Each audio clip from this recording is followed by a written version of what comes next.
नमो भगवते वासुदेवाय. श्लोक 55 ते 57. श्री भगवानुवाच प्रजहाति यदा कामान् सर्वान् पार्थमनोगतान् आत्मन्येवात्मना तुष्टस्थितप्रज्ञस्तदोच्यते दुःखेष्वनुद्विग्नमनः सुखेषु विगतस्पृहः वीतरागभयक्रोधस्थितधीर्मुनिरुच्यते यः सर्वत्रानभिस्नेहस्तत्तप्राप्य शुभाशुभम् नाभिनन्दन्ति न द्वेष्टि तस्य प्रज्ञा प्रतिष्ठिता. शब्दार्थ. ज्यावेळी माणूस स्वतःच्या सर्व इच्छा काढून टाकतो आणि मन परमात्म्याच्या उपासनेत स्थिर करतो, त्यावेळी तो स्थितप्रज्ञ म्हणून समजला जातो. तो दुःखाने निराश होत नाही आणि सुखाने हुरळून जात नाही. ज्याची बुद्धी स्थिर झाली आहे त्याला भीती, चिंता, माया वाटत नाही. असा पुरुष शुभ झाले म्हणून आनंदी होत नाही आणि अशुभ झाले तरी त्याचेही वाईट वाटून घेत नाही. भावार्थ. स्थितप्रज्ञ या शब्दाभोवती एक गारुड आहे. आपण सर्वांनी इतक्या कल्पना त्याबद्दल केलेल्या आहेत की आपण आपलंच ठरवलं आहे की हे साधू पुरुषांचं, संत महात्म्यांचं काम आहे. आपल्यासारख्या संसारी माणसाला हे जमणार नाही. आता पहिलंच लक्षण सर्व इच्छा सोडून द्यायच्या. कसं जमणार सांगा? नुसता भजी वड्याचा वास आला तरी खावेसे वाटते आपल्याला. मग वडा खायची इच्छा होणे गैर आहे का? नाही. पण लगेच वडा खाणं गैर आहे. जर आपलं पोट भरलेलं आहे किंवा आपल्याला पथ्य आहे तर संयम पाहिजे. आपल्याला वाटलं की ती इच्छा पूर्ण झालीच पाहिजे हा आग्रह धरणे चूक आहे. काही बघितलं की ते मला हवं हे वाटणं गैर आहे. दुसऱ्याकडे आहे ते मलाही पाहिजे असं वाटणं गैर आहे. दुसरे लक्षण म्हणजे तो सतत ईश्वर चिंतन करतो. हे तर नाहीच जमणार.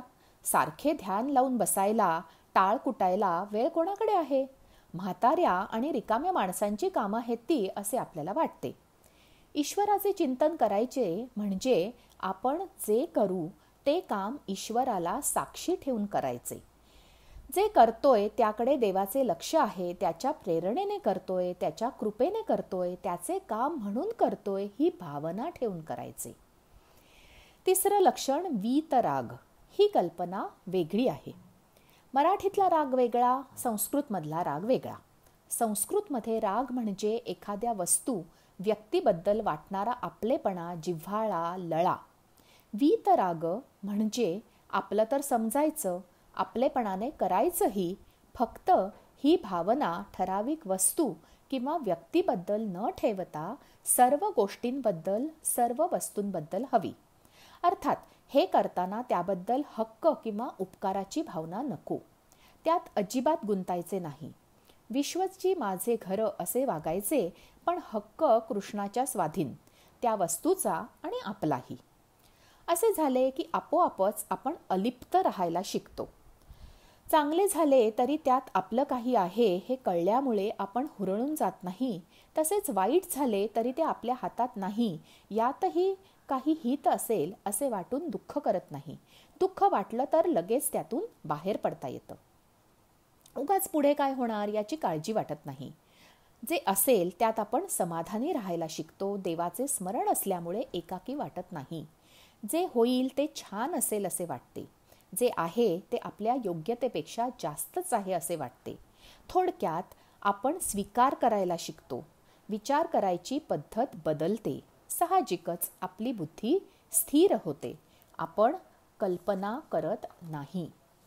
श्लोक 58 आणि 59. यदा संहरते चायं कुर्मोगानीव सर्वशः इंद्रियाणींद्रियार्थेभ्यस्तस्य प्रज्ञा प्रतिष्ठिता विषया विनिवर्तन्ते निराहारस्य देहिनः रसवर्जं रसोऽप्यस्य परं दृष्ट्वा निवर्तते. शब्दार्थ. कासव सर्व बाजूंनी आपले अवयव जसे आत ओढून घेते त्याप्रमाणे एखादा मनुष्य जेव्हा स्वतःच्या इंद्रियांना आवरून घेतो तेव्हा त्याची बुद्धी स्थिर झाली असे समजावे. इंद्रिय आवरून घेतली याचा अर्थ आवड नाहीशी झाली असा होत नाही. मात्र परमेश्वराच्या साक्षात्कारामुळे आसक्ती नाहीशी होते. भावार्थ: कासव संकटाची चाहूल लागली की हात, पाय आणि डोके कवचाच्या आत ओढून घेते. इंद्रिये कासवाप्रमाणे आत घ्यायची याचा अर्थ काय? भक्ताचा आपल्या पंचेंद्रियांवर संयम हवा. देवळात गाभाऱ्याच्या बाहेर कासवाची प्रतिमा असते. दर्शनाला येणाऱ्या भाविकाने त्याचे विकार बाजूला ठेवून स्वच्छ मनाने दर्शन घ्यावे याचे प्रतीक म्हणजे कासव. अजून यामागे भावना अशी आहे की कासवी जशी वात्सल्याने पाहून पिल्लांचे पोषण करते त्याप्रमाणे देवाने आपल्याकडे दृष्टी ठेवावी असा भाव आपलं दर्शन घेताना असावा. तसेच ज्याप्रमाणे कूर्म अवतारात पृथ्वीला तोलून धरले त्याप्रमाणे संसारात जीवनात येणाऱ्या संकटापासून आपले रक्षण करावे. कासव निर्मळ मन, निरपेक्ष वात्सल्य, कणखर वृत्ती याचे प्रतीक आहे. इंद्रिय आवरून घ्या म्हणणं सोपं आहे. आवरलं जात नाही ते मन. निग्रह केला तरी आवड नाहीशी झाली असे होत नाही. आपण जे करू त्यात आपले काया वाचा मन असले पाहिजे. तरच योग, भक्ती, कर्म साधले जाते. करतोय एक आणि मनाने विचार मात्र वेगळा किंवा बोललो एक आणि कृती भलती असे करून उपयोग नाही. त्याने काहीच साध्य होत नाही. आपण औषध घेतोय पण त्याबद्दल आपल्याला खात्री विश्वास नसेल तर इच्छित परिणाम होत नाही. संन्यास घ्यायचा आणि मग स्त्रियांनी समोर येऊ नये असे म्हणणे दांभिकपणा आहे. मनावर ताबा नसेल तर त्या संन्यासाचा काय उपयोग? अभ्यास करतोय पण मन मात्र दुसरीकडे रमलंय तर मग अभ्यास नीट होत नाही. पथ्य पाळतोय पण नाईलाजाने किंवा त्रागाने तर जे खाऊ ते अंगी लागत नाही. कोणतीही गोष्ट आधी मनाने स्वीकारली तरच अपेक्षित फळ मिळते. ईश्वरी साक्षात्कार म्हणजे अप्राप्य दुर्मिळ गोष्ट नाही. कोणत्याही गोष्टीचा मनापासून स्वीकार आणि हाती घेतलेले कार्य पूर्ण झाले तर तो ईश्वराचा साक्षात्कारच आहे. ती ईश्वराच्या अस्तित्वाची खूण आहे. संकल्प आणि सिद्धी यात ईश्वरी इच्छा असते. या गोष्टी अनुभवायच्या गोष्टी आहेत.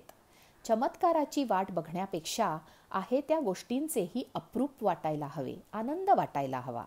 आनंद ही अशी गोष्ट आहे की मिळाला तर रुपयाच्या गोडीतही मिळतो, नाहीतर पंचतारांकित महालातही सापडत नाही. तो मानण्यावर आहे.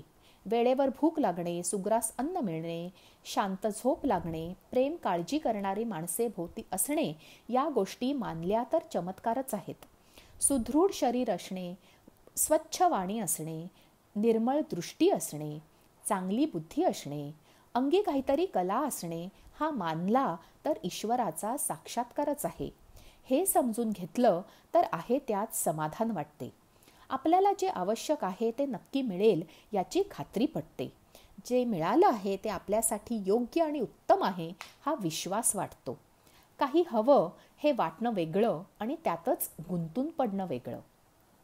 आसक्ती नको म्हणजे काही हवं वाटायला नको असं नाही. इच्छा असावी पण अट्टाहास नसावा. आग्रह असावा पण अतिरेक नसावा. एखाद्या गोष्टीचा इतकाही ध्यास घेऊ नये की ती मिळाली नाही तर बाकीचे सगळे निरर्थक वाटेल.